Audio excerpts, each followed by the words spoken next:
Over the years, I keep drawing different variations of a Cyclops girl. Finally, I've begun to ask myself, can I build a world around this character?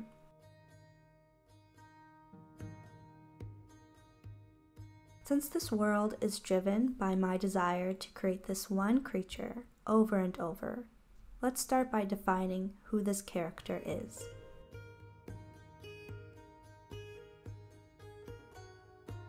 I think I'll name her Oliana, perhaps temporarily or permanently. An O name speaks to me.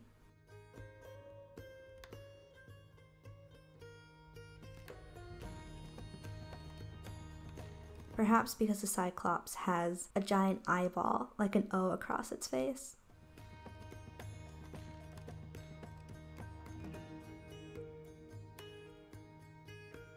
Oliana is blue, almost icy, and I believe this places her in an icy tundra or chilly forest. Her people very rarely see the sun, I think.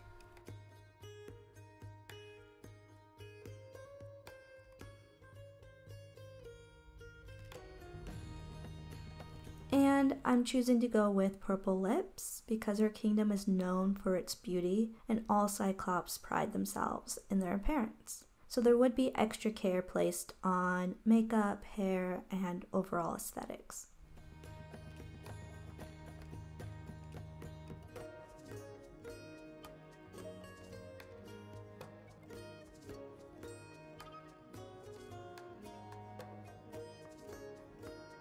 I am purposefully straying away from the trope that Cyclopses are hideous and hard to look at, made popular in literature like Homer's epic poem Odyssey or the movie The Seventh Voyage of Sinbad.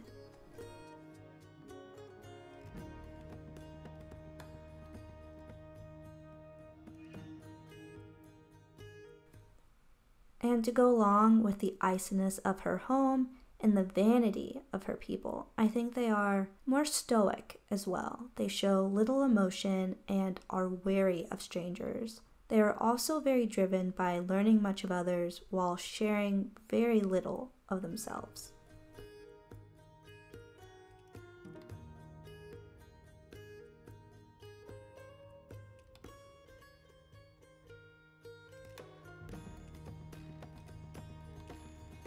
I think in the grander scheme of how their kingdom interacts with other kingdoms, they are very politically driven.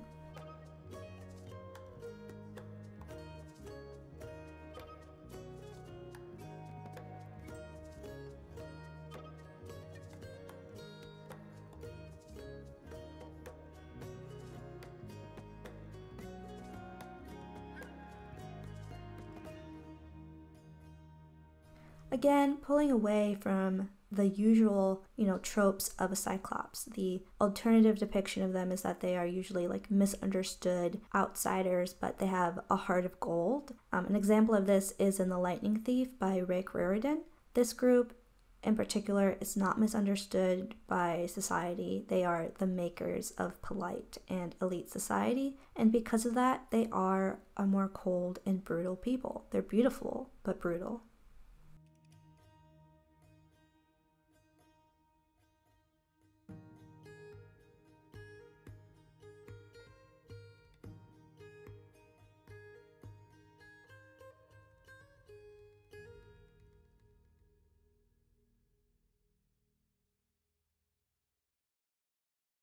Next, I chose yellow hair, not for any particular reason. I just liked the contrast with the blue skin. I think each Cyclops has their own hair color. I mean, they get repeated. Some are blonde, some have red, some have purple, etc., etc. But it's just based on genetics. It doesn't mean anything, doesn't hold any special value.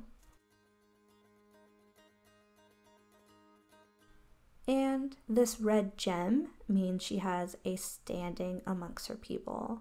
I'm undecided if it means that she carries a high level of magic inside of her, or if it just means she holds a place in their government.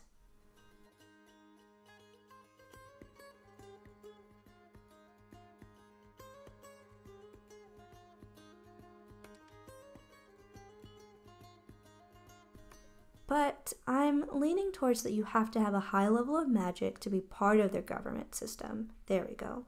There's an idea. The gem is how they channel their magic, and the placement on the head means she is a government official. So she has some sort of standing of power, and based on where the gem is placed, defines that Cyclops' social class in their society.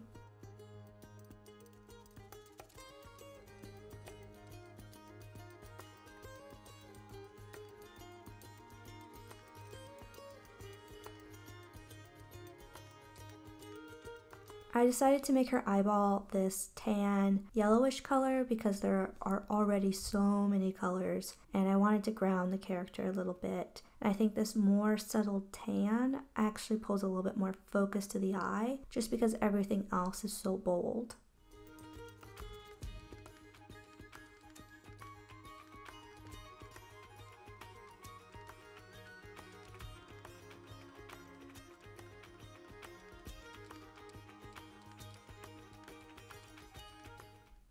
Next, I chose to go with a pink shirt to highlight the feminine aspect of her people and really remove the Cyclops from the usual tropes that we see in media and literature.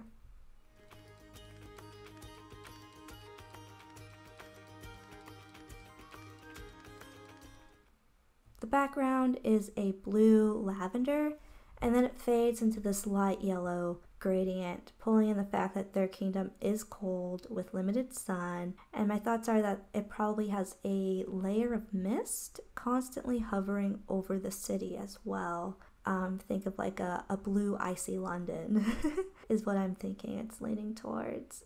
Here we go. Here we are. Oliana in all her glory. This was just part one of building this world. Next, I'll either dive into the landscape or the class system with the stones. Let me know if you have any ideas for the name of this world. I feel like I'm just going to flesh it out a little bit more before I really nail down a name. But I'm open to ideas as we kind of go through it. Don't forget to like and subscribe. Let me know what you thought about this world, and until next time, adventurers.